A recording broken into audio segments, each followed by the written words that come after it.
அனைவருக்கும் என்னுடைய அன்பான வணக்கம். என்னை ஒரு வித்தியாசமான ஒரு கெட்டப்பில் என்னை பார்க்குறீங்க இல்லையா? என்னுடைய நண்பர்கள், என்னுடைய அன்பர்கள், பரவாயில்ல. நான் இப்போது என்னை பற்றி கொஞ்சம் பேசுகிறேன், அப்புறம் நான் மற்றதை பற்றி பேசுகிறேன். ஏன் முதல்ல மற்றதை பற்றி பேசுகிறேன், அப்புறம் என்னை பற்றி பேசுகிறேன். ரவீந்திரநாத் டாகூர் அப்புறம் மகாத்மா காந்தி, இவங்க ரெண்டு பேருக்கும் இடையில் இருந்த நட்பு உங்களுக்கு தெரியும். ரவீந்திரநாத் டாகூர் தான் மகாத்மா அப்படிங்கிற பட்டத்தை கொடுக்குறாரு. அதே தமிழில் மகாகவி பாரதி கொடுக்குறாரு. வாழ்விக்க வந்த நீ எம்மான் அப்படிங்கிற பாட்டில் மகாத்மா அப்படிங்கிற பட்டத்தை எல்லா கவிஞர்கள் வாக்கு, அதனால்தான் அதெல்லாம் பலிக்க ஆரம்பிக்குது. அது ஒரு பக்கம் இருக்கட்டும். ரவீந்திரநாத் டாகூரும் மகாத்மா காந்தியும் ஒன்றா தங்கி இருந்த சந்தர்ப்பத்தில் காலை நேரத்து உலா, மார்னிங் வாக்கிங், அந்த காலை நேரத்து உலா புறப்படுறதுக்காக காந்தி என்ன பண்ணுறாரு, ரவீந்திரநாத் டாகூர் அறைக்கு போயிட்டு, வாங்க காலை நேர அந்த உலா போகலாம், வாங்க வாங்க காலம்புற அந்த இளம் பனி இளம் காற்று வீணாக போகுது, வாங்க போகலாம் போகலாம் அப்படிங்கிறார். வாழ்நாள் முழுவதும் பயன் பயன் பயன் அப்படிங்கிறத பற்றி ஆழமாக யோசித்தவர் மகாத்மா காந்தி. ஓஷோ கூட அவர் கிண்டல் பண்ணுவார், விட்டா குரோட்டன் செடியை எடுத்துகிட்டு அதில் கோதுமை பயிர் பண்ணுவாருப்பா அப்படின்னாரு. எவ்வளோ கிண்டல் பாருங்கள். குரோட்டன்ஸ் பார்க்குறதுக்கு அழகாக இருக்கும், அது மாதிரி பார்க்க நல்லாயிருக்கும், 10 காசுக்கு பிரயோஜனம் இல்லையே, பசி தீக்காத. அதனால் குரோட்டன்ஸ் எடுத்துகிட்டு அதில் கோதுமை போட்டால் என்னன்னு கூட காந்தி கேட்பாருப்பான்னு ஓஷோ காந்தியை கேலி பண்ணுவார். அது ஒரு பக்கம் இருக்கட்டும். இந்த ரவீந்திரநாத் டாகூர் என்ன பண்ணுறாரு, காலையில் தலை வாடுறாரு. அவருக்கு உங்களுக்கு தெரியும், சுருளாக அப்படி நீளமாக இருக்கும் முடி, வெள்ளையாக இருந்தால் கூட அப்படி அழகாக ஒரு ரிஷி மாதிரி அப்படி வச்சுருப்பார். தாடியை கூட ரொம்ப அழகாக வச்சுருப்பார் ரவீந்திரநாத் டாகூர். அவர் என்ன பண்ணுறாரு, கண்ணாடி முன்னாடி நின்று அந்த தலைமுடியெல்லாம் சுருளாக அப்படி வாரிக்கிட்டு இருக்கிறாரு. உங்களுக்கு தெரியும் காந்தியை பற்றி, அவர் தலை எப்படி இருக்கும், தலையில் முடி மேலே இருக்காது. இதுதான் மகாத்மா காந்தி. அவர் மொட்டை அடிச்சிருப்பார் பெருவாரியான நேரம். இவர் பண்ணுறதை பார்த்த உடனே காந்தி கொஞ்சம் கடுப்பாகிட்டார். என்ன இப்போது வெளியில் வாக்கிங் போக போகிறோம், இப்போ உங்களை யார் பார்த்து ரசிக்க போகிறா, இப்போ யார் பொண்ணு கொடுக்க போகிறா, என்னமோ தலைமுடியெல்லாம் சுருள் விட்டு அப்படி ரொம்ப அழகாக அப்படி பார்த்து, அதெல்லாம் வாக்கிங் போயிட்டு வரலான்னா டக்குன்னு வேலையை முடிக்காமல் கிளம்பாமல் இன்னும் தலையை போட்டு இவ்வளோ நேரமாக வாரிக்கிட்டு இருக்கிறீங்க அப்படின்னு அவரை வாடினார். வாரிக்கிட்டு இருக்கிறீங்க அப்படின்னு தலையை வாடுறாருன்னு அவரை கேலியாக வாடுறாரு மகாத்மா காந்தி. அவர் ஒரு வார்த்தை சொன்னார், ஒரு நிமிஷம், நான் தலைவாறுவது எனக்காக அல்லன்னார். இன்னும் தலைவாருது எனக்காக இல்லைன்னா நம்ம அழகாக இருக்கணும்னு தானேப்பா தலைவாருவோம் அப்படின்னாரு காந்தி. நாம் பிறருடைய கண்களில் அசிங்கமாக படக்கூடாது. ஏன்னா அழகு என்பது மற்றவர்களுடைய கண்களில் ஒரு அழகு குறைவான ஒரு காட்சி, ஒரு தோற்றம் படக்கூடாது. அதனால நான் என்ன பண்ணுறேன், நான் தலைவாடுறது என்னமோ எனக்கு எந்த விதத்துலையும் இல்லை, சிரமமான ஒன்று. ஆனால் நான் அப்படி காட்சி அந்த தலையை வாடுறது காரணம் நம்மளை பார்க்குறவங்க அசிங்கமாக தலைவிரி கோலமாக தலைமுடைய காற்றுலெல்லாம் பறந்து அந்த மாதிரி பார்க்கக்கூடாது.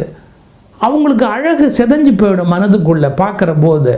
பிறருடைய மனதில் அழகு பற்றிய ஒரு உபாசனை கெட்டு போயிடும். என்ன வார்த்தை பாருங்கள்.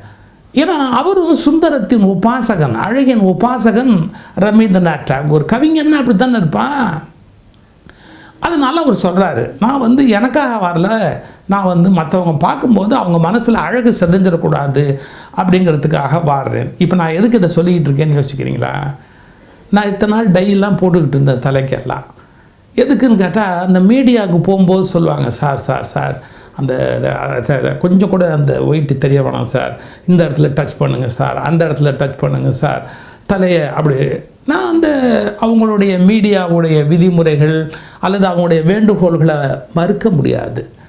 ஒரு பல லட்சக்கணக்கான பேர் பார்க்குறாங்க. அப்படி பார்க்குற ஒரு விஷயத்தில் நம்ம அதுக்கு கட்டுப்பட்டவன் தான் அப்படின்னு நடுவில் கூட ஒரு முறை டை போடுறதை நிறுத்தலாம் அப்படின்னு ஒரு முடிவு எடுத்தேன். போட்டு ப்ரெஷரைஸ் பண்ணி இல்லை நீங்கள் வந்து அந்த தலைமுடியோட அது உண்மை தான், ஃபோட்டோவில் அதில் பார்க்குற போது இருக்கிற தோற்றம் அப்படிங்கிற அமைப்பு வேறு, இது வேறு. இதுக்கு நடுவில் எனக்கு அமெரிக்கா போயிட்டு வந்த உடனே ஸ்கின்னில் ஒரு லேசாக ஒரு அலர்ஜி ஒன்று டெவலப் ஆச்சு. அந்த அலர்ஜி டெவலப் ஆன உடனே ஒரு தோல் மருத்துவர், முருகசுந்தரம், நல்ல கவிஞர் அவர், அந்த மருத்துவர், அவரை நான் போய் பார்த்தேன். அதுவும் ஒரு கவிஞர் தான், அவரும் அழகுணர்ச்சியோடைய, அவருடைய கிளினிக்கே அவர் ரொம்ப அழகாக வச்சுருக்கார் அவர். அதனால் அவர்கிட்ட போய் பார்த்தேன். ஒரு என்ன பண்ணார், ஒரு சின்ன டெஸ்ட் ஒன்று பண்ணிக்கலாம் அப்படின்ட்டு ஒரு டெஸ்ட்டு பண்ணிவிட்டு அது ரிசல்ட்டை எனக்கு காமிச்சார். நீங்கள் டை போடுறதால உங்கள் தோல் எவ்வளோ விரயமாகுது அப்படிங்கிறதுக்கு அந்த நான் சொன்னேன், டை கூட சார் என்னமோ அம்மோனியாலாம் இல்லாட்டி சார் அதெல்லாம் உருட்டு பொய். இந்த டையில் வந்து ஒரு கெமிக்கல் இருக்குது, இந்த கெமிக்கல் இல்லாமல் கருப்பாக ஆக்க முடியாது, அதை போட்டால் ஸ்கின் வீணாக தான் போகும். எதுக்கு நீங்கள் ஏன்னா இந்த வயசாகி போச்சுங்கிறது, இந்த வயசு ஆகி போச்சு, தெரிஞ்சு போச்சு, இதில் என்ன இருக்குது, இல்லை மறைக்கிறதுக்கு என்ன இருக்குது, அது எப்படி இருக்கோ அப்படியே இருந்துட்டு போகுது. அதை விட்டுட்டு என்னத்துக்காக நாம் போய் அதில் போய் பூசுவானே, தோலெல்லாம் வீணாக போவானே சார். அவர் ஒரு சொன்ன செய்தி இப்போ சொல்கிறேன் பாருங்கள். ஒரு மிகச்சிறந்த மருத்துவர், எந்த தீய பழக்கமும் இல்லாதவர், பல்லாயிரம் பேரை தன்னுடைய அறுவை சிகிச்சை திறனால் உயிர் பிழைக்க வைத்தவர். அவர் அந்த மருத்துவரை பற்றி சொல்கிறாரு, அவருடைய ஹிஸ்ட்ரி என்ன அப்படி என்ன. அந்த மருத்துவருக்கு கிட்னியில் புற்றுநோய் வந்ததுதான். எப்படி? கிட்னியில் புற்றுநோய் வந்ததுதான், சிறுநீரகத்தில் புற்றுநோய். அவருக்கு எந்த விதமான தவறான பழக்க வழக்கங்களும் கிடையாது. வாழ்க்கையில் எப்படி அவருக்கு வந்து சிறுநீரகத்தில் புற்றுநோய் வர முடியும் அப்படின்னு ரொம்ப ஆய்வு பண்ணதுக்கப்புறம் அந்த ரிசர்ச் ரிப்போர்ட்டு அதை எடுத்து என்கிட்ட காமிக்கிறார். அவர் என்ன சொல்கிறாரு, இந்த டையில் இருக்கிற ஒரு கெமிக்கல் அது அப்படியே ரத்தத்தில் போய் டெபாசிட் ஆகி அந்த ரத்தத்திலேருந்து சிறுநீரகம் சுத்திகரிக்க போகும்போது சிறுநீரகத்தில் போய் அது அவருக்கு பாதிப்பை ஏற்படுத்தி அவர் ரொம்ப இளமை காலத்திலேருந்து டை போடுற பழக்கத்தில் இருந்திருக்கிறார் அந்த மருத்துவர். அது சிறுநீரக புற்றுநோய்க்கு அவருக்கு காரணமாக இருந்தது என்பது அவருடைய மருத்துவ அறிக்கையினுடைய ஆய்வு.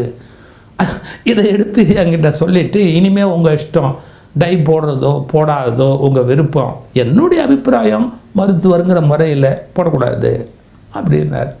ஒரு வினாடி யோசித்தேன், என்னத்துக்கு போடணும், நமக்கு என்ன வயசு? இப்போ எனக்கு 70 வயசு முடிஞ்சு 71 வயசு ஆகுது.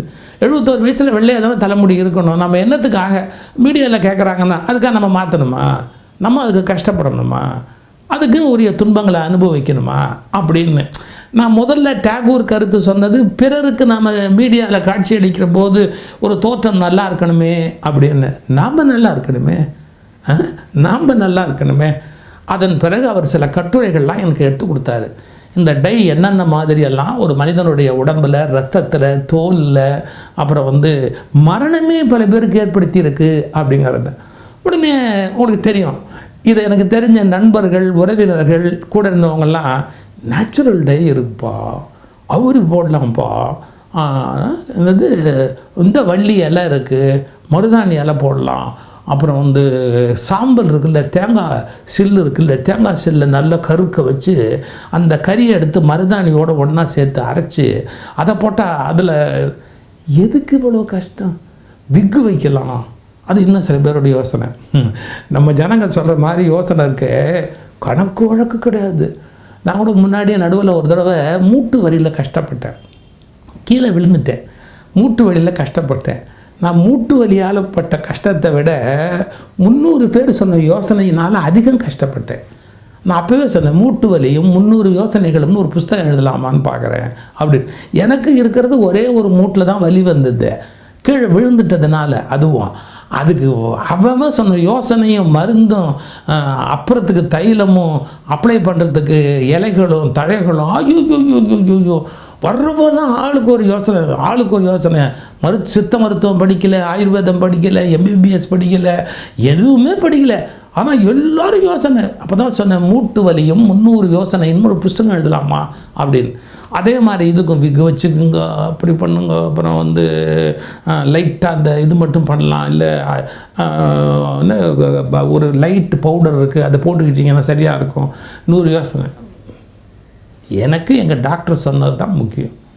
அவர் என்ன சொன்னார், இது ரத்தத்தை கலந்துனா என்ன வேணாலும் கெடுதல் வரும். இதுவே லேட்டு. நம்ம புரிஞ்சுக்கணும், யதார்த்தத்தை ஏற்றுக்கணும்னு முடிவு பண்ணேன். இவ்வளவு நான் எதுக்கு சொல்லிக்கிட்டு இருக்கேன், எனக்கு வேண்டியவங்களுக்கு நன்றாக ஒரு திடீர்னு ஒரு மாதிரி இருக்காரு அப்படின்னு ஒரு தோற்றம். அதுலேருந்து முடிவு பண்ணேன், ஜிப்பாவில் இருந்தால் என்ன, சட்டையில் இருந்தால் என்ன, எதையுமே சட்டை பண்ணக்கூடாது அப்படின்னு நான் முடிவு பண்ணேன். நாம் ரொம்ப வருஷமாக பல கருத்துக்களை வச்சோம். சில பேர் ஏற்றுக்கிட்டாங்க, சில பேர் எதிர்த்துருந்தாங்க, சில பேர் நீ வாய மூடு அப்படின்னாங்க, சில பேர் நீ தான் கடவுள், கடவுள் என் வாழ்க்கையை காப்பாற்றின கடவுள், உன்னை கும்பிடுவேன் அப்படின்னாங்க. சில பேர் நீ தான் என் ஜென்ம எதிரி, ஒன்று கொன்னுவிட்டு தான் மறுவேளை பார்ப்பேன். எனக்கு மெசேஜ் வந்திருக்கு அது மாதிரிலாம். அந்த மாதிரிலாம் சில பேர் திட்டுவாங்க. என்ன வேணாலும் ஆகிட்டு போகுது. வாழ்க்கையை அதன் போக்கில் நாம் ஏற்றுக்கொள்ள வேணும். இயற்கையோடு இயற்கையாக நாம் ஏற்றுக்கொள்ள வேணும் அப்படிங்கிற ஒரு முடிவுக்கு வந்து நிறைய நல்ல ஒரு புதிய மாற்றங்களை நோக்கி பயணம் பண்ணணும் அப்படின்னு முடிவு பண்ணேன். மிக விரைவில் மேடைகளில் வருவதை கூட போதுமே, நம்ம தான் ரொம்ப பேசிட்டோம். என்னுடைய யூடியூப்பில் 10,000 பேச்சிருக்கு. சுகி சிவம் எக்ஸ்பிரஷன்ஸ் அதில் இருக்குது. வேறு பல பேர் எடுத்து போட்டிருக்கிறாங்க. நிறைய ஆப்பு, ஸ்டோரி டெல் ஆப்பில் இருக்குது. இன்னும் நிறைய இடங்கள்லாம் இருக்குது. யார் எவ்வளோ வேணாலும் கேட்டுக்கலாம். ராமாயணம், பாரதம், பகவத்கீதை, நல்ல விஷயங்கள், சுய முன்னேற்ற கருத்துக்கள், பேரண்டிங் எல்லாம் இருக்குது. கிளாஸஸ் எல்லாம் இருக்குது. எவ்வளோ வேணாலும் கருத்து பேசிட்டோம். ஏங்க ஒரு 50 வருஷமாக நம்மளால் முடிஞ்ச வரைக்கும் நல்லது பண்ணணும். ஆனால் ஒன்று கூட கெட்ட பேச்சு கிடையாது. ஒரு பேச்சு கூட கெட்ட பேச்சு கிடையாது. எல்லாமே இன்னொருத்தருக்கு நல்லது சொல்லணும், நல்லது சொல்லணும், ஊருக்கு நல்லது அப்படின்னு பாரதி சொன்னான் பாருங்கள். அதுதான் என்னுடைய வேத மந்திரம். அதனால் ஊருக்கு நல்லது. அந்த நல்லதுனால எனக்கு எவ்வளவோ நஷ்டம், எவ்வளவோ கஷ்டம், எவ்வளவோ அவமானம். I don't care. அதை பற்றிலாம் எனக்கு கவலையே கிடையாது. எனக்கு மற்றவங்களுக்கு நல்லது சொல்கிறது தான் லட்சியம். அந்த விஷயத்தில் என்னளவில் எனக்கு ஒரு பூர்ணமான ஆத்ம திருப்தி. அதனால் போதும், நாம் அப்படியே மெதுவாக ஒதுங்கணும். பிரச்சனைகள் எல்லாத்துலேருந்து விலகி அமைதியாகவும் அன்பாகவும், இனி நமக்கு நோக்கம் ஜீவன் முக்தி. நம்ம வந்த நோக்கம் உலகத்துக்கு சொல்லணுங்கிறதுக்காக வாய் திறந்து நிறைய சொன்னோம். அக்கா பேசாமல் இருப்பேன்னு மட்டும் நினைக்காதீங்க. ஒரு 1-2 சில கருத்துக்கள் அப்போ வெளியிடுவேன். இந்த ஊடகத்தின் மூலமாக என்னுடைய கருத்துக்களை தொடர்ந்து நான் பதிவு பண்ணிக்கிட்டே தான் இருப்பேன். அதை நான் நிறுத்த மாட்டேன். மனதில் தோன்றுகிற இது சம்பந்தமான கருத்துக்களை பதிவு பண்ணுவேன். வெளியில் பயணம் பண்ணுவதை நாம் குறைச்சிக்கிறது ரொம்ப ரொம்ப ரொம்ப தவிர்க்க முடியாது. இது கூட சில யாரும் கூப்பிட்றது இல்லைங்கிறது. எனக்கு வர்ற இன்விடேஷன் என்னங்கிறது என்னுடைய செக்ரட்டரியாக இருந்து நீங்கள் பார்க்கணும். எவ்வளோ ஃபோன் கால்ஸ் எத்தனை நாடுகள்லேருந்து வருது அப்படிங்கிறது யாருக்கும் தெரியாது. இவங்க அவங்க என்ன நினச்சிக்குவாங்க, இவருக்கு வந்து சான்ஸு வரல அப்படின்னு. சத்தியமாக கிடையாது. என்கிட்ட நான் நினச்சா 30 நாளும் காலையில் ஒரு கூட்டம், மாலையில் ஒரு கூட்டம் பேசலாம். கல்லூரியில் பேசலாம், கம்பெனியில் பேசலாம், கல்யாணத்தில் பேசலாம், வெளிநாட்டில் பேசலாம், சமய விழாவில் பேசலாம், இலக்கிய விழாவில் பேசலாம், கம்பன் விழாவில் பேசலாம். அதெல்லாம் ஒன்றும் அசைக்க முடியாது. இருக்கட்டும், எவ்வளவோ பேசிட்டோம் அப்படிங்கிற ஒரு நிறைவு. அதனால் அதுக்கு தகுந்த மாதிரி வாழ்க்கையில் சில மாற்றங்கள். நான் ரொம்ப ஒரு மனதளவில் விடுதலை உணர்வோடு அப்படிங்கிற அந்த உணர்வை உங்களோட பகிர்ந்துக்கிட்டேன். மனதளவில் ஒரு விடுதலை உணர்வோடு நான் இப்போது இருக்கிறேன்.